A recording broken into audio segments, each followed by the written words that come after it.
मैं प्रधानमंत्री को चैलेंज कर रहा हूं, 300 एमपी आपका नहीं है, आप हिंदू अनडिवाइडेड फैमिली को एबॉलिश करो पहले, नंबर 1। कर सकते क्या? एक घर में परिवार के एक सदस्य के लिए एक कानून हो, परिवार के दूसरे सदस्य के लिए दूसरा कानून हो, तो क्या वो घर चल पाएगा? क्या कभी भी चल पाएगा? क्या फिर ऐसी दोहरी व्यवस्था से देश कैसे चल पाएगा? समान नागरिक संहिता का मुद्दा भारत की चुनावी राजनीति में धर्म के आईने में भी देखा जा रहा है। कई मुसलमान नेताओं का कहना है कि सरकार ने यूसीसी का मुद्दा मुसलमानों को टारगेट करने के लिए उठाया है। लेकिन क्या समान नागरिक संहिता का असर सिर्फ मुसलमानों पर ही पड़ेगा? भारत में शादी, तलाक, उत्तराधिकार और गोद लेने के मामलों में विभिन्न समुदायों में उनके धर्म, आस्था और विश्वास के आधार पर अलग अलग कानून हैं। यूसीसी आने के बाद भारत में किसी धर्म, लिंग और लैंगिक झुकाव की परवाह किए बगैर सब पर इकलौता कानून लागू होगा। हिंदूवादी संगठन एक लंबे अरसे से एक देश में सभी लोगों के लिए समान कानून की मांग कर रहे हैं। एक देश एक विधान की मांग से हिंदुओं पर क्या असर पड़ेगा, इस पर सुप्रीम कोर्ट की वकील शाहरुख आलम का कहना है, ये तब बताया जा सकता है जब हमें पता हो कि कैसा कानून आने वाला है। वो कहती हैं, किसी प्रस्तावित विधेयक पर आप चर्चा करते हैं। असदुद्दीन ओवैसी ने भी कहा है कि प्रधानमंत्री नरेंद्र मोदी समान नागरिक संहिता की नहीं बल्कि हिंदू नागरिक संहिता की बात कर रहे हैं। तो क्या यूनिफॉर्म सिविल कोड के नाम पे आप प्लुरलिज्म, डाइवर्सिटी को छीन लेंगे क्या? आप वो करना चाह रहे हैं? यूनिफॉर्म सिविल कोड की जब बात प्रधानमंत्री कर रहे हैं, वो यूनिफॉर्म सिविल कोड की नहीं बात कर रहे, वो हिंदू सिविल कोड की बात कर रहे हैं।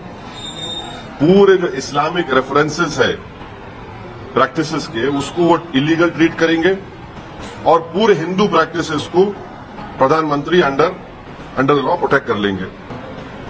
मैं प्रधानमंत्री को चैलेंज कर रहा हूं, 300 एमपी आपका नहीं है, आप हिंदू अनडिवाइडेड फैमिली को एबॉलिश करो पहले, नंबर 1। कर सकते क्या आप? Thirdly, fourthly, section 21A special marriage act जो है, it protects marriages and inheritance between Hindus, but the same is not extended to Muslims. Why?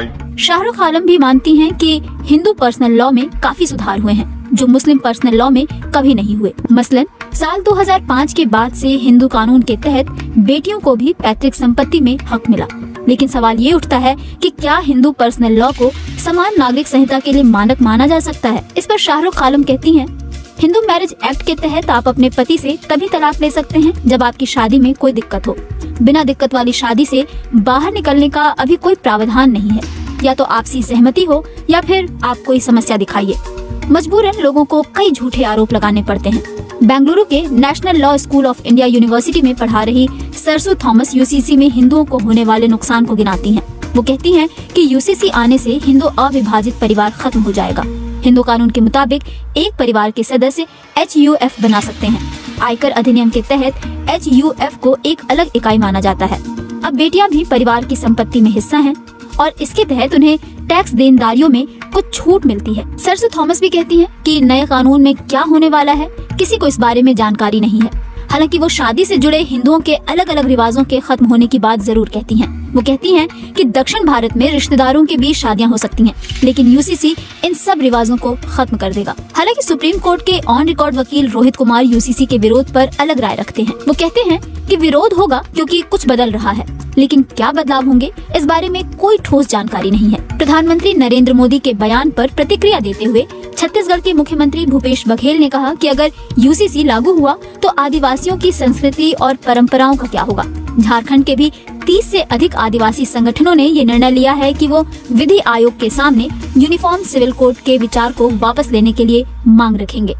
इन आदिवासी संगठनों का मानना है कि यूसीसी के कारण आदिवासियों की पहचान खतरे में पड़ जाएगी।